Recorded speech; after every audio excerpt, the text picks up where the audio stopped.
Hello, আসসালামু আলাইকুম রহমতুল্লাহি ওয়া বারাকাতুহু। তারেক রহমান স্পিকিং, লন্ডন থেকে। কে বলতেছেন? Hello hello. ওয়ালাইকুম আসসালাম ওয়া রাহমাতুল্লাহি ওয়া বারাকাতুহু। বাবা বাবা তারেক, আমি তোমার কাকা ওবায়দুল কাকু বলতেছি। হ্যালো বাবা, কিছু কথা বলার জন্য ফোন করছিলাম, শুনবা কি বলি? কাউয়া আমারে হঠাৎ করে ফোন করলো কেন? কি কারণে আমাকে ফোন করলো? আরে, দেশকে ধ্বংস করার সময় দ্বিধাবোধ করে নাই সে লোক আজকে আমাকে ফোন করে কিছু কথা বলার জন্য বলতেছে, রিকোয়েস্ট করতেছে। কি বলবেন বলেন? বাবা, ওই হাসিনা আমাকে ফোন করছিল, ফোন করে বলল যে তারেককে একটু যদি ম্যানেজ করতে পারো, যে ও যদি রাজি হয় আমরা নির্বাচনে আবার যাইতে পারি, তাহলে আর কি ভালো হয়, কাঁধে কাঁধে মিলিয়ে নির্বাচনটা করি। হাজার হাজার ছাত্রদের প্রাণ নিয়ে দেশের বাইরে চলে গেলা, হাজার হাজার কোটি কোটি মানুষের প্রাণ নিয়ে তোমরা সারাটা জীবন ছিনিমিনি খেলেছো, সারা জীবন উন্নয়নের নামে চুরি করেছো। সেই আবার আমাকে বলতেছো কাঁধে কাঁধে হাত মিলিয়ে আমরা আবার নির্বাচন করি। আরে বেটা, দেশে আসো না, তারপর এসে জনগণের সামনে এই কথা বলো। তারা যদি রাজি হয় আমিও রাজি। জনগণ তো রাজি হবে না, তাদের যেভাবে আমরা পিছন মেরেছি তাতে রাজি হবার কথা না। এখন সেক্ষেত্রে বিএনপির হাত ধরে নির্বাচন না করলে আরো মরতে বেশি দিন আর নাই, এজন্য বলতেছি আর কি বাবা। কখনোই না। আমি কি ভুলে গেছি আওয়ামী লীগ সরকার আমাকে কি দিয়েছিল?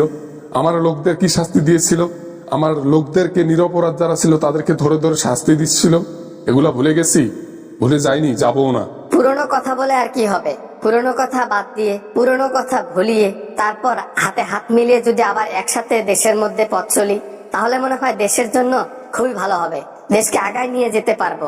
দেশকে আগানোর জন্য কোনো চোরের প্রয়োজন নেই, কোনো বাটপারের প্রয়োজন নেই, কোনো স্বৈরাচারের প্রয়োজন নেই। দেশের মানুষই ঠিক করবে দেশের জন্য কে পারফেক্ট, কে যোগ্য ব্যক্তি। দেশের মানুষই সেটা ডিসাইড করবে, তোমরা না। না মানে আমার আর কি, জীবনে যত টাকা কামাইছি বাংলাদেশের মানুষের পকেট ফাঁকা করে সারা জীবন বসে খেলেও শেষ হবে না। আমার গোষ্ঠী আরো 14,000 বছর বেঁচে থাকতে পারবে এই টাকা দিয়ে, তাও শেষ হবে না। আমি এই যে নেত্রী আমাকে একটু আদেশ করছিল যে তারেককে যদি বুঝাইতে পারো তাহলে আমাদের ভালো হবে আর কি, এজন্য আমি ফোন করলাম, বেশি কিছু না, আমার অত প্রয়োজন নাই তো। কোথায় আছো ওবায়দুল কাদের সাহেব? কোথায় আছেন? হ্যাঁ, কোথায় তুমি? আরে দেখিও আবার প্রবাসীর হাতে না পড়িও, তাহলে উল্টা দিকে ঝুলিয়ে তারপর পাথর নিক্ষেপ করে তোমাকে উপরে পাঠায় দেবে।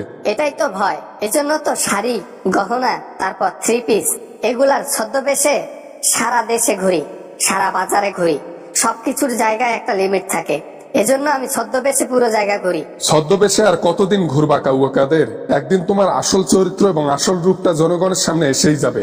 সেটা দেশের বাইরে প্রবাসীর হাতেই হোক আর দেশের মধ্যে বাংলাদেশের জনগণের হাতেই হোক, একদিন ধরা খাইতেই হবে। তুমি যে এত কথা বলতেছো তারেক, তোমারও তো অনেক মামলা আছে, তুমিও তো দেশের মধ্যে গিয়ে নির্বাচন করতে পারবা না। তোমার দশা আর আমাদের 40-এ একই দশা।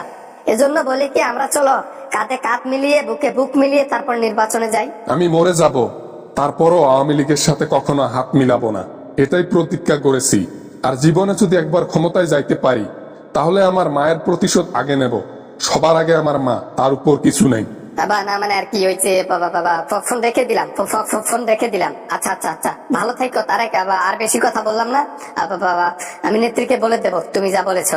নেক্সট টাইম যেন হাত মিলানোর কথার জন্য ফোন না করা হয়। আপনার নেত্রীকে বলে দেবেন, বুকের মধ্যে সাহস, আর বুকের মধ্যে যদি এক ফোঁটা লোম থাকে আর বুকে সাহস থাকে তাহলে বাংলাদেশে ঢুকে দেখাক, ওইখানে এসে বলুক যে আমরা কাঁধে কাঁধ মিলিয়ে চলতে চাই।